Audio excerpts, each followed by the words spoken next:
સુરતના પાલ અડાજણ વિસ્તારમાં પાર્કિંગની નજીવી બાબતે થયેલી બોલાચાલી બાદ મારામારીનો વિડીયો સોશિયલ મીડિયા પર વાયરલ થયો છે.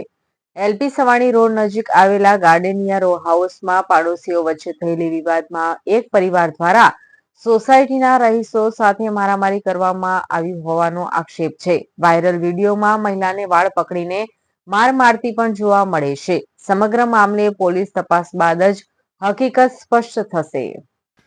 સુરતમાં નજીવી બાબતે પણ એકબીજા ઉપર જીવલેણ હુમલાઓ થતા હોય છે.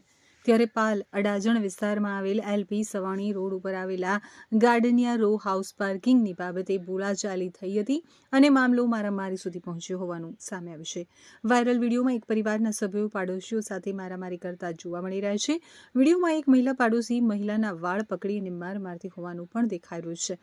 તો સૂત્રોના જણાવ્યા મુજબ પરિવારના એક સભ્ય પોલીસ કર્મચારી હોવાનું કહેવાય છે. જોકે આ અંગે સત્તાવાર પુષ્ટિ થવાની બાકી છે. વાયરલ વિડીયો બાદ પોલીસ તપાસમાં સમગ્ર ઘટનાની સાચી હકીકત બહાર આવશે. ગાર્ડનિયા રો હાઉસમાં અમે રહીએ છીએ. સત્યમ રો હાઉસની બાજુમાં પાલ.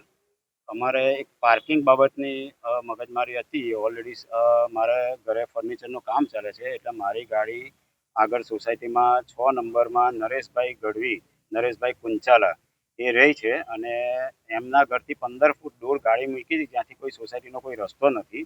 પણ ત્યાં કોઈ પણ ગાડી મૂકે તો એ પોલીસ સ્ટેશનમાં છે, પોલીસમાં છે, વેસુ પોલીસ સ્ટેશનમાં. એટલે કાયમ સોસાયટીમાં કાયમ માટે પોલીસનો પેલો રોપ બતાવે છે. અને આજે ગાડી 2 દિવસથી મારી પડી હતી, અને એ ગાડીના લીધે એ મારી સાથે આજે ઝઘડો કર્યો એમણે, અને મને કીધું કે ગાડી અહીંયાથી તમે હટાવી લો એમ.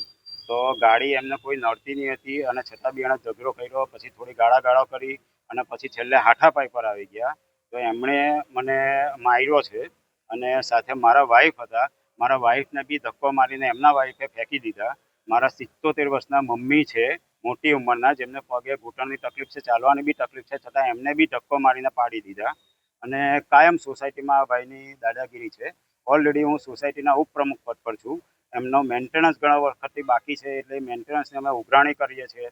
તો એની બાબતમાં બી અમે આગળ પોલીસ સ્ટેશનમાં કમ્પ્લેન આપી હતી એમના વિરુદ્ધમાં. પછી સમાધાન થયું, અને છતાં બી એમણે મેન્ટેનન્સ આપ્યો નથી. એટલે એ બી એક ખુન્નસ રાખે છે.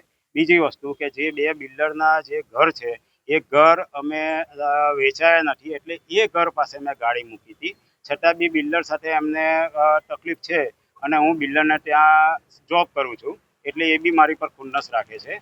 અને એના લીધે બી એ વધારે પડતું પેલું કર્યું છે એમણે એમ. અને રીતસર મારામારી કરી છે, અને એનો વિડીયો બી અમે બનાવ્યો છે.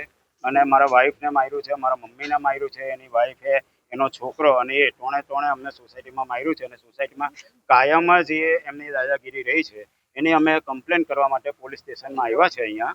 તો 1.5 કલાક થઈ ગયો તો બી હજુ પોલીસે આવ્યા નથી હજુ એમ. નરેશભાઈ હજુ અહીંયા પોલીસ સ્ટેશનમાં આવ્યા નથી. બરાબર. અને 1.5 કલાકથી અમે અહીંયા છે. પીઆઈ સાહેબ બી નથી. અમે કમ્પ્લેન કરવા એફઆરઆઈ કરવા માટે આવ્યા છે, પણ એ છતાં એફઆરઆઈ હજુ સુધી 1.5 કલાક થયો, એફઆરઆઈ ફાટી નથી. છોડાવવા માટે